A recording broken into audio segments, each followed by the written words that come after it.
خوجگی اسمتالله مجیدوف راهبر خوجگی دهقانی دلشاد در ساحه کشاورزی تجربه کافی دارد.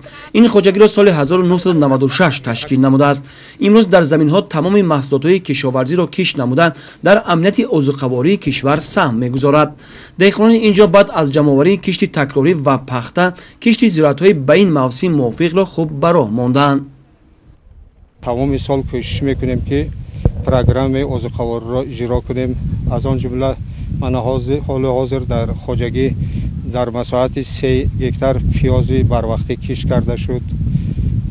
نشونمای کلوبنیک حاضر با من نهال کرده ایستادیم. کارتوشکا میکاریم. اینچنین برای تیرما علاقه سبزی شلغم ترک تیار است. وقتی حاصل گنداری است اون را نصیب باشد چینده میگیریم. مقصد اساسی کشاورزان شهر ترسونزاده این نگاه داشتن و استوار نمودن امنیت عضوقواری کشور است، زیرا امروز باید از زمین‌هایی که آبی و للمی وابسته کرده شده است ثمرناک استفاده برده استحصال محصولات را افزون نمایند.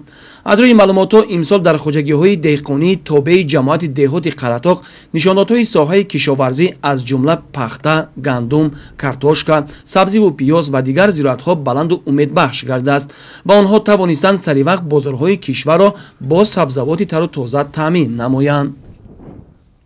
خوجگی‌های دهقانی جماعت دهات ما اکثرا ساحه سبزیجات رواج داده محصولات سبزیجات بادرنگ، پمیدور، خوب کارچکا، سبزی ترک، شلغم و دیگر نمود سبزیجات ها را کشت کردن و برای دسترس نمودن به اهالی مردم پیشکش نمودن.